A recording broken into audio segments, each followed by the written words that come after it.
Hi hello ಸ್ನೇಹಿತರೆ, welcome back to your my channel. ಎಲ್ಲರೂ ಕೂಡ ಚೆನ್ನಾಗಿದ್ದೀರಂತ ಭಾವಿಸ್ತಾ ಇವತ್ತಿನ ವಿಡಿಯೋದಲ್ಲಿ ಕೂಡ ನಿಮಗೋಸ್ಕರ ಯೂಸ್ ಆಗಲಿ ಅಂತ ತುಂಬಾ ಸಿಂಪಲಾಗಿ ಮಾಡುವಂಥ ಹೇರ್ ಪ್ಯಾಕ್ ತೊಗೊಂಡು ಬಂದಿದ್ದೀನಿ. ನೀವು ಕೆಮಿಕಲ್ ಬಳಸೋರಿದ್ರೆ ಈ ರೀತಿ ಹೇರ್ ಪ್ಯಾಕ್ ಮಾಡಿಕೊಂಡು ಹಚ್ಕೊಂಡು ನೋಡಿ, ಆಮೇಲೆ ನೀವು ಕೆಮಿಕಲ್ ಬಳಸೋದು ಮಾತ್ರ ಬಿಟ್ಬಿಡ್ತೀರಾ. ಇವಾಗ ನೋಡ್ತಾ ಇರ್ಬೋದು ತಲೆಯಲ್ಲೆಲ್ಲ ಎಷ್ಟೆಲ್ಲ ಕೂದಲು ಕೂಡ ಉದುರ್ತಾ ಇರುವಂಥ ಸಮಸ್ಯೆ ಆಗಲಿ, ಮತ್ತು ಡ್ಯಾಂಡ್ರಫ್ ಆಗಲಿ, ಮತ್ತು ನಮ್ಮ ಕೂದಲು ಕೂಡ ತುಂಬಾ ಬೇರ್ಸಾಗಿದ್ದರೆ ಈ ರೀತಿ ಕೂಡ ಹೇರ್ ಪ್ಯಾಕ್ ಬಳಸ್ಕೋಬೋದು. ನಿಮಗೂ ಕೂಡ ತೋರಿಸ್ಕೊಂಡು ಬರ್ತಾ ಇದ್ದೀನಿ. ಈ ರೀತಿ ಜೆಂಟ್ಸ್ಗಾಗಲಿ ಲೇಡೀಸ್ಗಾಗಲಿ ಯಾವುದಾದ್ರೂ ಕೂಡ ಈ ರೀತಿ ಸಮಸ್ಯೆ ಇದ್ದರೆ ನೀವು ಕೂಡ ಬಳಸ್ಕೋಬೋದು. ತುಂಬಾ ಯೂಸ್ ಆಗುತ್ತೆ. ಈ ರೀತಿ ತುಂಬಾ ಯೂಸ್ಫುಲ್ ಆಗುವಂಥ ಹೇರ್ ಪ್ಯಾಕ್ ನೀವು ಕೂಡ ಖಂಡಿತವಾಗಿ ವಿಡಿಯೋ ಮುಖಾಂತರ ನೋಡ್ಕೊಂಡು ಹೋಗಿ. ನಿಮಗೂ ಕೂಡ ಇಷ್ಟ ಆದರೆ ನಮ್ಮ ವಿಡಿಯೋ ಕೂಡ ಲೈಕ್ ಮಾಡಿ, ಸಬ್ಸ್ಕ್ರೈಬ್ ಮಾಡಿ, ಶೇರ್ ಮಾಡಿ ಅಂತ ಕೇಳ್ಕೊತೀನಿ. ಇವಾಗ ನೋಡ್ತಾ ಇರ್ಬೋದು ಎಷ್ಟೆಲ್ಲ ಚೆನ್ನಾಗಿ ತಲೆಗೆ ಹಚ್ಕೊಂಡ್ಮೇಲೆ ಎಷ್ಟು ತಲೆ ಪೂರ್ತಿ ತುಂಬಾ ಶೈನ್ ಆಗಿ ಕಾಣಿಸ್ತಾ ಇರೋದು. ಈ ರೀತಿ ನೀವು ಕೂಡ ನ್ಯಾಚುರಲ್ ಆಗಿ ಹೇರ್ ಪ್ಯಾಕ್ ಬಳಸೋರಿದ್ರೆ ವಿಡಿಯೋ ಕೂಡ ಸ್ಕಿಪ್ ಮಾಡದೆ ನೋಡ್ಕೊಂಡು ಹೋಗ್ಬೋದು. ಅದಕ್ಕೆ ಬೇಕಾಗುವುದೇನೆಂದರೆ ಫಸ್ಟಿಗೆ ನೋಡಿ, ಇಲ್ಲಿ ಗೊಡಪತ್ರೆ ಎಲೆ ಅಂತ ಸಿಗುತ್ತೆ. ನಿಮ್ಮ ಮನೇಲಿ ಯಾರಾದರೂ ಶೋ ಥರ ಕೂಡ ಬಳಸ್ಕೊಳ್ತೀರಾ, ಇಲ್ಲಾಂದರೆ ಈ ರೀತಿ ಯಾರ ಮನೆಯಲ್ಲೂ ಕೂಡ ಬಳಸ್ತೀರಿ. ಇದು ಒಂಥರ ಅಜ್ವೈನ್ ಎಲೆ ಕೂಡ ಅಂತೀವಿ. ಇದು ಎಲೆ ಏನಂದರೆ ಕೆಮ್ಮು ನೆಗಡಿಗೆ ತುಂಬಾ ಒಳ್ಳೆಯದು, ಚಿಕ್ಕ ಮಕ್ಕಳಿಗಾಗಲಿ ದೊಡ್ಡವರಿಗಾಗಲಿ. ಈ ಗೊಡಪತ್ರೆ ಎಲೆ ನೋಡಬೇಕಂದ್ರೆ ಸಣ್ಣ ಸಣ್ಣ ಚೂರು ಥರ ಮಾಡ್ಕೋಬೇಕು. ತುಂಬಾ ದಪ್ಪ ಇರುತ್ತೆ. ಇದರ ಸ್ಮೆಲ್ ಮಾತ್ರ ಅಜ್ವೈನ್ ಯಾವ ರೀತಿ ಸ್ಮೆಲ್ ಇರುತ್ತಲ್ಲ ಅದಕ್ಕೋಸ್ಕರ ಅದೇ ಸ್ಮೆಲ್ ಇರುತ್ತಂತೆ. ಅದಕ್ಕೆ ಒಂಥರ ಏನಂತಾರೆ ಅನ್ನೋರು ಅಜ್ವೈನ್ ಕೂಡ ಅಂತಾರೆ. ಇದು ಒಂಥರ ಇದರಿಂದ ತುಂಬಾ ಒಳ್ಳೆಯದು. ಇದು ಕೂದಲು ಕೂಡ ತುಂಬಾ ಸಾಫ್ಟ್ ಆಗುತ್ತೆ, ತುಂಬಾ ಶೈನ್ ರೀತಿ ಇರುತ್ತೆ. ಈ ಎಲೆ ರಸ ತುಂಬಾ ಯೂಸ್ ಆಗುತ್ತೆ ವೀಕ್ಷಕರು. ಯಾಕಂದರೆ ಇದರಿಂದ ಕೆಮ್ಮು ಕೂಡ ಮಟ್ಟ ಮಾಯ ಆಗುತ್ತೆ ವೀಕ್ಷಕರೇ. ಆಯುರ್ವೇದಿಕ್ನಲ್ಲಿ ತುಂಬಾ ಒಳ್ಳೆಯದು. ಇವಾಗ ಇದು ಚೂರಾಗೆಲ್ಲ ಮಾಡ್ಕೊಂಡು ತೊಗೊಂಡಿದ್ದೀನಿ ಗೊಡಪತ್ರೆ ಎಲೆ. ಇವಾಗ ಇದರಿಂದ ನಾನು ಏನು ಮಾಡ್ತೀನಿ, ಒಂದು ಕುಟ್ಟ ಕಲ್ಲಲ್ಲಿ ಹಾಕಿ ಕುಟ್ಕೊಂಡು ತೊಗೋಬೇಕು. ಎಲ್ಲಿವರೆಗೂ ಅಂದರೆ ಪೂರ್ತಿ ಇದು ರಸ ಬಿಟ್ಕೋಬೇಕು, ಅಲ್ಲಿವರೆಗೂ ಕುಟ್ಕೊಂಡು ತೊಗೋಬೇಕಾಗತ್ತೆ. ನೀವು ಮಿಕ್ಸಿ ಜಾರಲ್ಲಿ ಮಾತ್ರ ಹಾಕೋದಕ್ಕೆ ಹೋಗಬೇಡಿ. ಯಾಕಂದರೆ ಮಿಕ್ಸಿ ಜಾರಲ್ಲಿ ಹಾಕಿದ್ರೆ ರಸ ಬಿಡೋದಿಲ್ಲ. ನಾವು ಎಷ್ಟು ಕಷ್ಟಪಟ್ಟು ಕೊಡ್ತೀವಿ, ಅದರಲ್ಲಿ ಎಷ್ಟೆಲ್ಲ ಕಷ್ಟ ಇರುತ್ತಲ್ಲ, ಆವಾಗಲೇ ರಸ ಎಲ್ಲ ಪೂರ್ತಿ ಚೆನ್ನಾಗಿ ಬರೋದು. ಇದಕ್ಕೆ ನೀರು ಹಾಕುವಂಥ ಅವಶ್ಯಕತೆ ಇಲ್ಲ. ನೋಡಿ ಇವಾಗ ನಾವು ಕುಟ್ತಾನೆ ಇದೀನಿ, ಕಲರ್ ಕೂಡ ಚೇಂಜ್ ಆಗಿರೋದು ಕಾಣಿಸ್ತಾ ಇರ್ಬೋದು ನಿಮಗೂ. ಇದು ಒಂಥರ ಕಪ್ಪು ಕಲರ್ ಬಿಡ್ತಾ ಬರುತ್ತೆ. ಇದು ಪೂರ್ತಿ ರಸ ಆಗಿ ಎಲ್ಲ ಚಿಡಿತಾ ಬರುತ್ತಲ್ಲ, ಆವಾಗ ನಾವು ಇದು ಕಡಿಮೆ ಕುಟ್ಟೋದು ಮಾಡಿಕೊಂಡು ಇದು ಪೂರ್ತಿ ರಸ ಎಲ್ಲ ಸೋದಿಸ್ಕೊಂಡು ತೊಗೋಬೇಕು. ಇದರಿಂದ ನಮ್ಮ ತಲೆಯಲ್ಲಿ ಹೇರ್ ಫಾಲ್ ಸಮಸ್ಯೆ ಇರಲಿ, ಒಂಥರ ಕೂದಲು ತುಂಬಾ ಜಾಸ್ತಿ ಬಿರ್ಸಾ ಇದ್ದರೆ ಈ ರೀತಿ ನಾವು ಹಚ್ಕೊಳ್ತಾ ಬರಬೇಕು. ಹೇರ್ ಪ್ಯಾಕು ತುಂಬಾ ಒಳ್ಳೆಯದು. ಈ ರಸ ಕೂಡ ನಾವು ತಲೆಗೆ ಹಚ್ಕೊಂಡು 1 ಅವರ್ ಇಟ್ಕೊಂಡು ವಾಶ್ ಮಾಡ್ಕೊಂಡು ನೋಡ್ಬೋದು. ತುಂಬಾ ಸಾಫ್ಟ್ ಆಗುತ್ತೆ ಕೂದಲು ಕೂಡ. ಇವಾಗ ನೋಡ್ತಾ ಇರ್ಬೋದು ಕುಟ್ಟೋ ರಸ ಎಲ್ಲ ಚೆನ್ನಾಗಿ ಸೋದಿಸ್ಕೊಂಡು ತೊಗೊಂಡಿದ್ದೀನಿ. ಇವಾಗ ಎಷ್ಟೆಷ್ಟು ರಸ ಬಂದಿರೋದು, ಇನ್ನೂ ಕೂಡ ಇದರಲ್ಲಿ ರಸ ಇರುತ್ತೆ. ಇದು ಇನ್ನೂ ಸ್ವಲ್ಪ ಹೊತ್ತು ಹಾಕಿ ಕೊಟ್ಕೊಂಡು ಅದು ಕೂಡ ರಸ ತೊಗೊಳ್ತೀನಿ. ನಿಮಗೆ ಜಾಸ್ತಿ ಕ್ವಾಂಟಿಟಿಯಲ್ಲಿ ರಸ ಬೇಕಾದರೆ ನೀವು ಜಾಸ್ತಿ ಮತ್ತು ಎಲೆಗಳು ತೊಗೋಬೋದು. ನಿಮಗೆ ಜೇಂಟ್ಸ್ಗಾದರೆ ಕಡಿಮೆ ಕೂದಲಿರುತ್ತೆ, ಅವರಿಗಾಗಿ ಕಡಿಮೆ ರಸ ಸಾಕಾಗತ್ತೆ.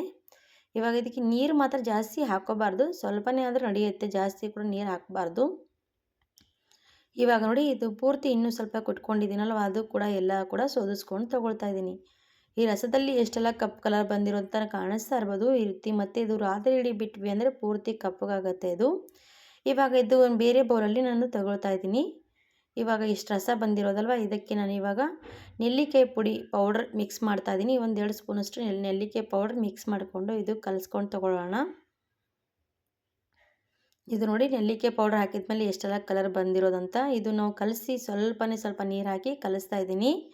ಈ ರೀತಿ ಕಲಿಸ್ಕೊಂಡು ತೊಗೊಂಡು ನಾವು ಇದು ರಾತ್ರಿ ಇಡೀ ಬಿಡಬೇಕಾಗುತ್ತೆ. ರಾತ್ರಿ ಇಡೀ ಬಿಟ್ವಿ ಅಂದರೆ ನೆಲ್ಲಿಕಾಯಿ ಏನಾಗುತ್ತೆ ಅಂದರೆ ಅದರಲ್ಲಿ ರಸ ಎಲ್ಲ ಚೆನ್ನಾಗಿ ಮಿಕ್ಸ್ ಆಗಿರುತ್ತಲ್ವ, ಪೂರ್ತಿ ಶೈನ್ ಆಗುತ್ತೆ. ಇದು ತಲೆಗೆ ಹಚ್ಕೊಳ್ಳೋ ಮೆಹಂದಿ ಕೂಡ ತುಂಬಾ ಕಲರ್ ಬಿಡುತ್ತೆ. ಹಾಗೆ ಈ ರೀತಿ ರಾತ್ರಿ ಇಡೀ ಬಿಟ್ಟು ನೋಡಿ ನೀವು, ತುಂಬಾ ಒಳ್ಳೆಯದು. ರಾತ್ರಿ ಕಲಸಿಡಬೇಕು, ಬೆಳಗ್ಗೆ ಹೊತ್ತಿಗೆ ಹಚ್ಕೊಂಡು ನಮ್ಮ ಕೆಲಸ ಮಾಡ್ಕೊಂಡ್ಮೇಲೆ ನಾವು ಸ್ನಾನ ಮಾಡಿಕೊಂಡ್ರೆ ಸಾಕಾಗುತ್ತೆ. ಇವಾಗ ಇದು ನಾನು ಕಲಿಸ್ಕೊಂಡು ರಾತ್ರಿ ಇಡೀ ರಾತ್ರಿ ತುಂಬ ತಲೆಗೆ ಹಚ್ಚುವಾಗ ತೋರಿಸ್ಕೋಸ್ಕರ ನೆಲ್ಲಿಕಾಯಿ ಮೆಹಂದಿ ಬಳಸ್ತೀನಿ ನಾನು. ಇವಾಗ ನೋಡಿ ತಲೆಯಲ್ಲಿ ಕೂಡ ಈ ರೀತಿ ಬಿಳಿ ಕೂದಲ ಸಮಸ್ಯೆ ಹಾಕಿ ನಮ್ಮ ತಲೆಯಲ್ಲಿ ಹೇರ್ ಫಾಲ್ ಕೂಡ ಇದೆ ಅಂದರೆ ಇಲ್ಲೆಲ್ಲ ನೋಡ್ತಾ ಇರಬಹುದು ಬಿಳಿ ಕೂದಲು ಕಾಣಿಸ್ತಾ ಇರೋದು, ಮತ್ತೆ ಜಾಸ್ತಿ ಹೇರ್ ಫಾಲ್ ಕೂಡ ಇರೋದು ಮಧ್ಯದಲ್ಲಿ ನೋಡ್ತಾ ಇರಬಹುದು. ನಾನು ಇದೇ ರೀತಿ ಬಳಸ್ತಾ ಇರ್ತೀನಿ ಇವರಿಗೆ, ಅದಕ್ಕೋಸ್ಕರ ನೋಡಿ ಸಣ್ಣ ಕೂದಲು ಕೂಡ ಬಂದಿರೋದು. ಇವಾಗ ನೋಡಿ ಈ ಕಡೆ ಸೈಡಿಗೂ ಕೂಡ ಜಾಸ್ತಿನೇ ಆಗಿರೋದು. ಯೂಸ್ಫುಲ್ ಆಗುವ ಇವಾಗ ತಲೆಗೂ ಕೂಡ ಯಾವ ರೀತಿ ಹಚ್ಕೋಬೇಕಂತ ತೋರಿಸ್ತೀನಿ ನೋಡಿ. ನೀವು ಕೂಡ ಯಾವಾಗಾದ್ರೂ ತಲೆಗೆ ಹಚ್ಚೋರಿದ್ರೆ ಇದೆಲ್ಲ ಬಳಸಬಹುದು. ಈ ರೀತಿ ಹಚ್ಚೋದ್ರಿಂದ ಒಂದೊಂದು ಕೂದಲು ಕೂಡ ಬಿಡದೆ ತುಂಬಾನೇ ಚೆನ್ನಾಗಿ ಶೈನ್ ಬರುತ್ತೆ. ಹಾಗಾಗಿ ನೀವು ಕೂಡ ಈ ರೀತಿ ಹಚ್ಕೋಬಹುದು. ಚೆನ್ನಾಗಿ ಬಂದಿರೋದಂತ ಇವಾಗ ನಾನು ಇವರಿಗೆ ಯಾವ ರೀತಿ ಹಚ್ತಾ ಬರ್ತೀನಿ ಅಂತ ತೋರಿಸ್ತಾ ಇದ್ದೀನಿ ನೋಡಿ. ಒಂದು ಬಾಚಣಿಗೆ ತೊಗೊಂಡು ಫಸ್ಟಿಗೆ ನಾವು ಈ ರೀತಿ ಬಾಚ್ಕೊಂಡು ತೊಗೋಬೇಕು. ಯಾಕಂದರೆ ಈ ರೀತಿ ಸ್ವಲ್ಪ ಎಲ್ಲಾದ ಜಡ್ಡಿ ಅಂದರೆ ಕೂದಲು ತುಂಬಾ ಉದುರಾಗಿ ಎಲ್ಲ ಕೂಡ ನಾವು ಬಿಟ್ಕೊಳ್ಳುತ್ತೆ. ಆವಾಗ ನಾವು ಈ ರೀತಿ ಮೆಹಂದಿ ಹಚ್ತಾ ಹೋದರೆ ಒಂದೊಂದು ಕೂದಲು ಕೂಡ ಬಿಡದೆ ಚೆನ್ನಾಗಿ ಅಂಟ್ಕೊಂಡು ಕುಳಿತುಕೊಳ್ಳುತ್ತೆ.